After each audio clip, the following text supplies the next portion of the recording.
मुरादनगर में पाइपलाइन चुंगी नंबर 3 शिव कावड़ रथ सेवा संघ मुरादनगर द्वारा हर वर्ष की तरह इस वर्ष भी विशाल भंडारा शिव कावड़ सेवा संघ समिति द्वारा हर वर्ष की भांति इस वर्ष भी कावड़ियों की सेवा के लिए व्यापक व्यवस्थाएं की गई हैं। हरिद्वार से जल लेकर पैदल यात्रा करते हुए मुरादनगर पाइप लाइन चुंगी नंबर 3 पहुंचे कावड़ियों एवं विशाल शिव झांकियों का समिति के सदस्यों ने पुष्प वर्षा कर भव्य स्वागत एवं अभिनंदन किया। समिति द्वारा कावड़ियों की सुविधा को ध्यान में रखते हुए विशाल भंडारा भोजन, चाय, नाश्ता, शुद्ध पेयजल, विश्राम, प्राथमिक उपचार, साफ सफाई, स्नान एवं अन्य आवश्यक सेवाओं की व्यवस्था की गई है। समिति के कार्यकर्ता दिन रात सेवा में जुटे हुए हैं ताकि दूर दराज से आने वाले शिव भक्तों को किसी प्रकार की परेशानी न हो। इस अवसर पर बॉबी पंडित ने कहा कि कावड़ यात्रा आस्था, श्रद्धा और सेवा का पर्व है। भगवान भोलेनाथ के भक्तों की सेवा करना हम सभी के लिए सौभाग्य की बात है। समिति का प्रयास है कि मुरादनगर से गुजरने वाले प्रत्येक कावड़ियों को अपने घर जैसा वातावरण मिले और उनकी यात्रा सुगम एवं सुखद हो। उन्होंने सभी श्रद्धालुओं से कावड़ यात्रा के दौरान आपसी भाईचारा बनाए रखने तथा प्रशासन द्वारा जारी दिशा निर्देशों का पालन करने की अपील की। उन्होंने कहा कि बोल बम के जयघोष के साथ मुरादनगर पहुंचने वाले शिव भक्तों का स्वागत करना और उनकी सेवा करना समिति की प्राथमिकता है। समिति के सभी सदस्य पूरी श्रद्धा और समर्पण के साथ सेवा कार्य में लगे हुए हैं। इस दौरान समिति के पदाधिकारी एवं सदस्य मौजूद रहे और कावड़ियों के स्वागत के साथ साथ भोजन वितरण, पेयजल, विश्राम तथा अन्य व्यवस्थाओं को सुचारू रूप से संचालित करते रहे। शिव कावड़ की सेवा संघ में कर रहे संरक्षक राकेश शर्मा और महामंत्री जितेंद्र त्यागी आदि सेवा मौजूद रहे। वंदना जोशी की रिपोर्ट। पहले आपका परिचय जानना चाहेंगे। मेरा नाम राकेश शर्मा है। मैं शिव कावड़ सेवा संघ का संरक्षक हूँ और इसकी देखरेख करना और कांवरियों की हर संभव सहायता करना, उनके लिए खाने का, पीने का, लेटने का इंतजाम करना हमारी प्रमुखता है। जैसे कि यहाँ की व्यवस्था के बारे में आप क्या कहना चाहेंगे, साफ सफाई को लेके कि प्रशासन का आपको क्या सहयोग मिल रहा है? व्यवस्था हाँ ठीक है, सफाई की व्यवस्था बढ़िया है। सामने स्लोप शौचालय है, कांवरियों के लिए यहाँ जाना चाहे चले जाएँ। सामने रामला ग्राउंड है, रुकने की व्यवस्था है। यहाँ हमने सैकड़ों किलो यहाँ पर हमने काफ़ी मात्रा में पंखे और बड़े कूलर लगवा रखे हैं जिससे कांवरियाँ आराम से विश्राम कर सकें, भोजन पा सकें और रास्ते की थकान मिटा कर अपने आगे जाने वाले स्थान को जा सकें। और स्वास्थ्य के लिए क्या करना चाहेंगे? जैसे कि कुछ बोलो कि चोट वगैरह लगे तो फीवर भी है यहाँ पे? हाँ, डॉक्टरों का ना हाँ, यहाँ पर हमने भोलों के लिए डॉक्टरों के शिविर का इंतजाम कर रखा है। ये PSC पे से 3 बैच में डॉक्टर आते हैं, 5-5 दवाइयाँ और 2 बेड लगे हुए हैं। दवाइयाँ फ्री हैं और हर संभव सहायता इनकी पट्टी की, दवाई की, ये सब सरकार द्वारा हमें सहयोग मिलता है, इनके द्वारा की जाती है। अब भी डॉक्टर यहाँ सामने कैंप में मौजूद हैं जो भोलों की सेवा करते हैं और उनके निदान के लिए यहाँ पर जो हमारे शिव कावड़ संघ के सेवक हैं वो और सभी लोग प्रशासन के लोग हर समय मुस्तैद रहते हैं। पहले हम आपका परिचय जानना चाहेंगे।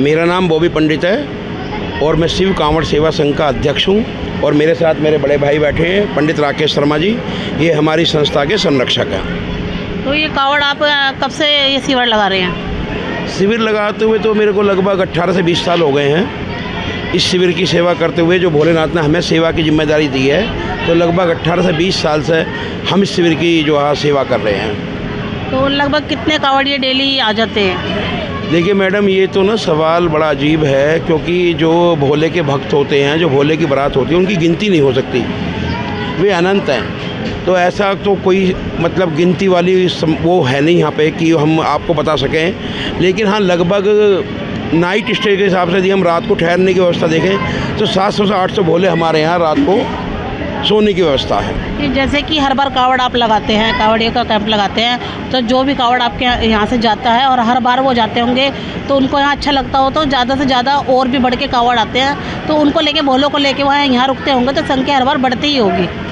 देखिए, जो हमारे शिविर में भोले रुकते हैं वे ज़्यादातर वही भोले रुकते हैं जो पिछले काफ़ी साल से आ रहे हैं। सबने परमानेंट अपना जगह बना रखी है, इसीलिए इस बार हमने अंदर जो ग्राउंड है, रामले ग्राउंड सामने हमारे शिविर के, तो उसके जो मंच और कमरे हैं हमने वहाँ भी सोने की व्यवस्था पंखे वंखे लगवा के भोलों के लिए कर रखी है। जैसी संख्या बढ़ती है हम भोलों को उधर शिफ्ट कर देते हैं। हमारे यहाँ जो भोला आता है वो पूरा रेगुलर भोला है जो कई साल से कांवड़ ला रहा है और उसे यही रुकना है। यहाँ जो भोले निकलते हैं वो ज़्यादातर राजस्थान, हरियाणा, दिल्ली, नंदनगरी, जे इधर के सब भोला इधर से ही निकलता है। दारू हेड़ा इधर से निकलता है। तो जैसे कि कुछ इसके बारे में आप कुछ बताना चाहेंगे हमारे दर्शक को?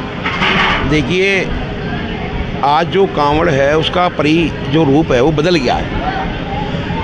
कांवड़ कुछ लोग तो जो अपनी मनोकामना बोलते हैं उसको पूर्ण होने पर लाते हैं, कुछ लोग भक्ति भाव से ला रहे हैं, कुछ लोग एक दूसरे को देख के भी ला रहे हैं कि भाई चलो वो ला रहा है तो मैं भी लाऊंगा।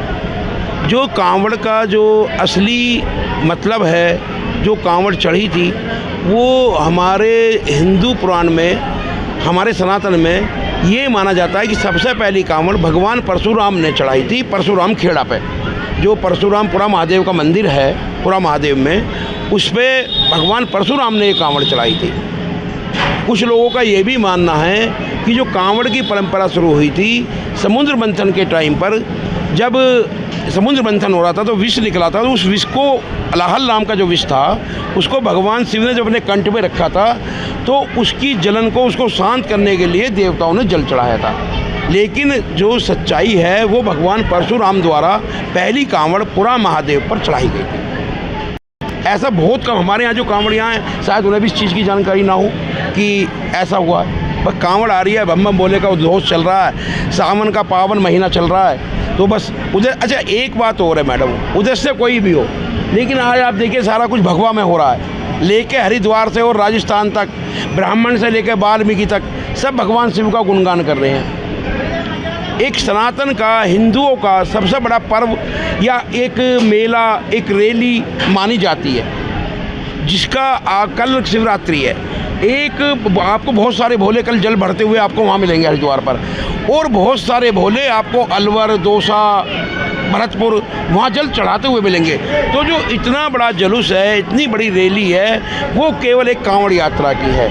और इस कांवड़ यात्रा को कोई शासन प्रशासन नहीं संभाल सकता, इसे साक्षात महादेव संभालते हैं। महादेव ही इस जुलूस की रक्षा करते हैं, महादेव इन कांवड़ियों की रक्षा करते हैं जो भोले के नाम का जाप करते हुए अपनी मंजिलों को बढ़े जा रहे हैं। तो जैसे कि देखा जाता है कि जैसे छुट्टियां पड़ती हैं तो कुछ व्यापारी होते हैं जो कि भाई बाहर घूमने चले जाते हैं, बाहर पैसा खर्च करते हैं इतना इतना, तो आपके मन में ऐसे कैसे आता है कि मैं पैसा अपना सारा भोले पे ही खर्च करूं? देखिए, तो सबकी अपनी अपनी सोच है। घूमने के लिए पूरा जीवन पड़ा है। आप सावन महीने के बाद भी घूमने जा सकते हैं जो घूमने जाना है, लेकिन यदि रास्ते बंद हो गए तो उसका हमें सदुपयोग करना चाहिए ना।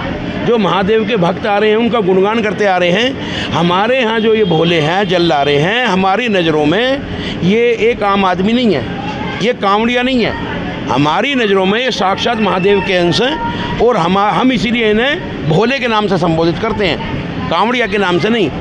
कांवड़ लाने वाले को कांवड़िया कह देते हैं, लेकिन ये तो साक्षात भगवान शिव के अंश है, भगवान शिव के पारारूप हैं, गण हैं उनके। तो हमें घूमना ही यदि है तो कांवड़ यात्रा अब कल पूर्ण हो जाएगी, उसके बाद की चले जाओ। दर्शन करने जाना सावन महीने में तो उसके बाद चले जाओ, 15 दिन बचते हैं ना हमारे पास। सबकी अपनी अपनी मन है, अपनी अपनी भावना है, जाकी रही भावना जैसी, प्रभु मुहूर्त देखी तीन तैसी। तो अपने अपने भाव हैं मैम सबके।